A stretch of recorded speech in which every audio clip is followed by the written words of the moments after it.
Okay, it's Andy Graham of Hobo Traveler. I'm in Lomé, Togo, West Africa at my secret hotel, and I hope to adjust the camera better here as I go on, but very difficult. I move locations. I don't have my my plastic tripod I always make.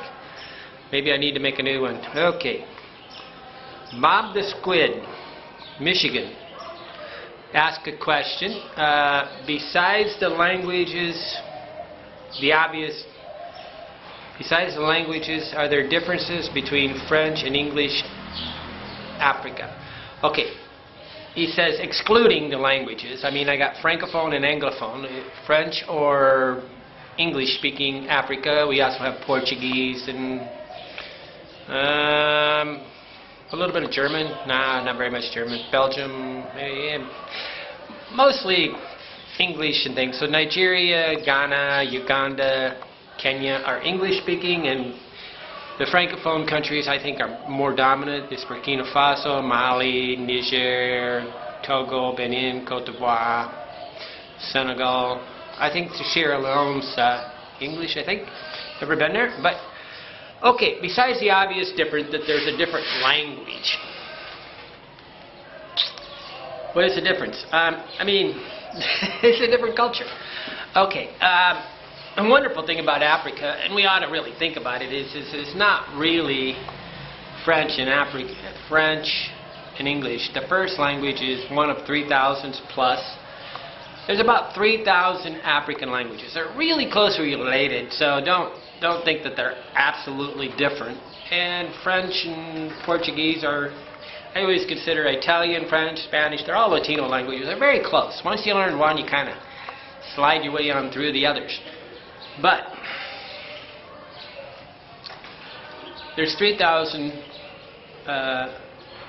African languages. So what's wonderful about Africa is you go about 100 miles, 50 miles, and you change languages, you change perspective, and you change cultures.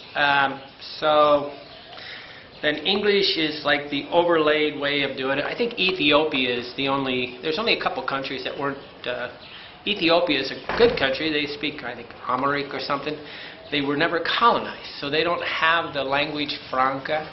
I think that's how you say it, the business language, like English or French.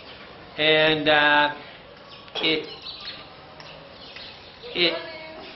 bonjour, ça va? And so, you know, you have English and French Africa, but it's the second language, it's not the first language. So you have these layers of cultures. Okay, so what's the obvious difference between English and Africa? I don't know. I think the British came in and tried to set up a lot of rules. And I don't know, I mean, you know, colonization is a really weird thing, but you know, you go to India or any English-speaking country, well, Philippines speaks English, but it was really colonized by Americans, right? Because we got it by default when we beat the Spanish in a war.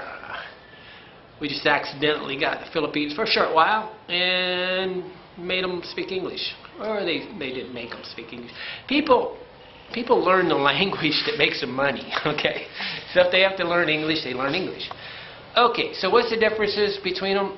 Somehow, the Ghana, Uganda, Kenya, they're a little more constipated.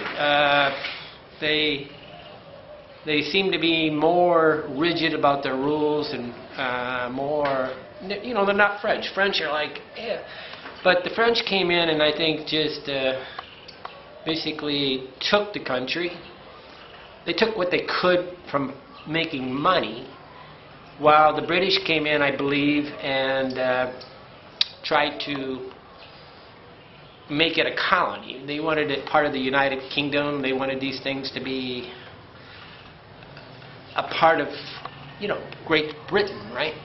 And they wanted them to become English subjects. So they tried to change the culture more of on a moral level, more on a cultural level, more on a thing. I mean, so you get lectures when you're in India about, you don't speak British English. You know, and the English in India is nothing like British English, but they've, you know, they're dreaming that it is.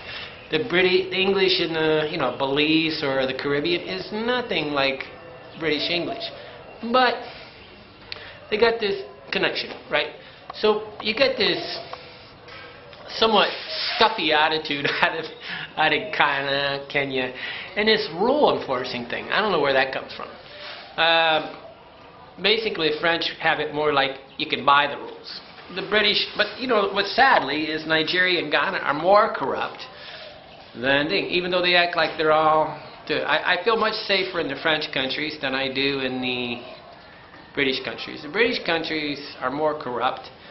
Nigeria, Ghana, Kenya, Uganda. I consider them very corrupt on a much more invasive level. They're more like institutionalized corruption. But is there a big difference? Not really. I mean, if you're going to see the big difference, it's in the cities. So if you Accra opposed to Lomé, yeah, Lomé's different. But I don't know. I mean, it's really a tough thing. You really should not go to a country for a language. You should go to a country because you see something in the country you really like. I believe some reason the English-speaking countries are more religious. And I mean, Kenya and Uganda are very, very religious. You can't hardly talk with a girl without everybody calling her a name, right? So, religions are horrible things in a way. They make everybody feel guilty, and you set up these rules, and everybody's trying to enforce things like being a good girl, and they're not a good girl, a good guy, and they're not a good guy. So there's all these lies going on. Okay, but